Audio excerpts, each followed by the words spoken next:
Hi, my name is Brandon, and I'm an alcoholic and addict in recovery.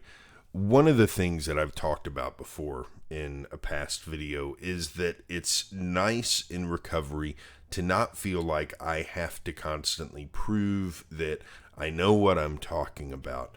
And I'm talking about just in terms of anything at all. You know, when I was in my addiction, I was so self-centered, egotistical, prideful that admitting that I didn't know the answer to something, or admitting that I didn't understand something, was a huge fear of mine. And so I would just BS my way through so much of life, pretending to know things that I didn't really know, pretending to understand things that I didn't understand.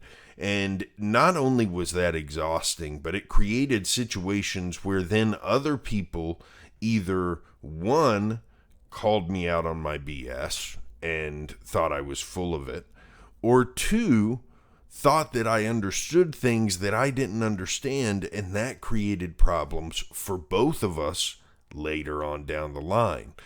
So one of the great freedoms of recovery for me has been learning. I still catch myself getting that pride and ego that prevent me from admitting I don't know something, but learning how to start letting go of that and how to admit I don't understand what you're saying, or I don't feel like I can talk about this in detail.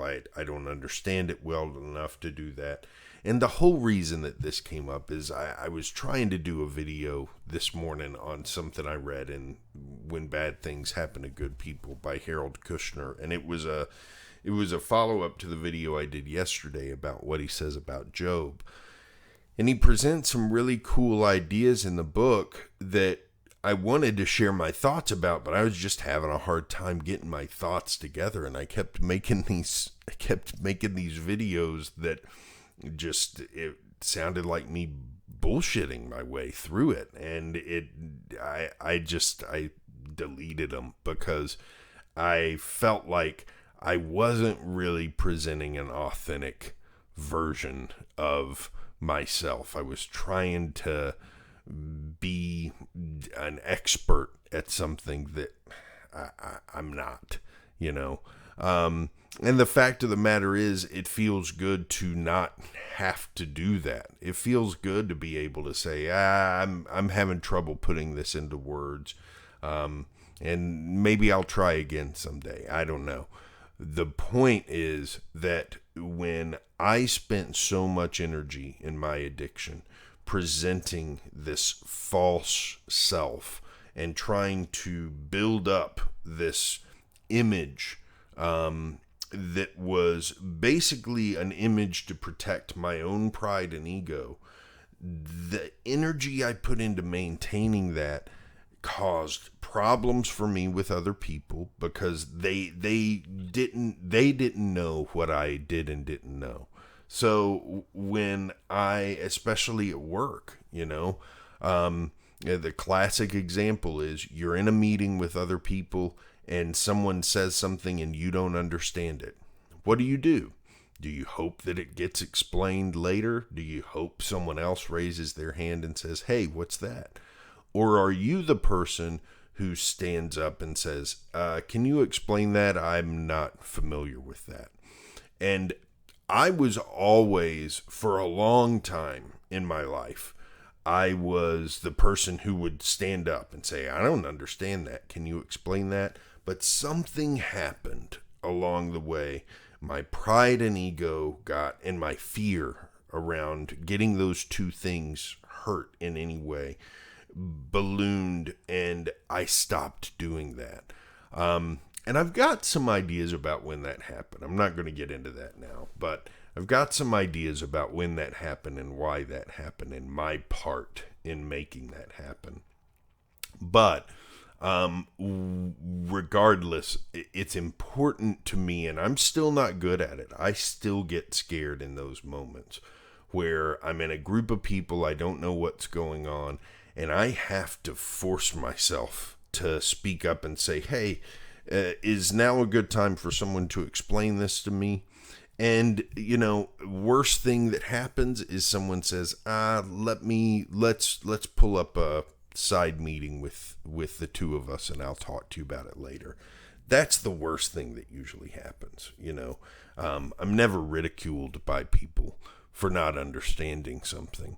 And so it's important for us in our recovery to be comfortable with saying, you know what, I'm not doing a good job of explaining this.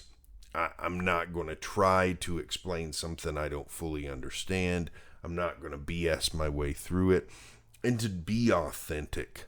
And I think that's the word that I like using the most here. Authenticity. Be authentic. Be who you are. Don't try to put up a veneer to protect pride and ego so that you don't get hurt. It doesn't do any good to anybody. It does the most damage to yourself, but it will also hurt other people. And if you go through something similar to the fourth step, you will see that pattern emerge, that other people start getting hurt by my attempts to protect my pride and ego because I am scared of my pride and ego being threatened. So lots of random thoughts about that today.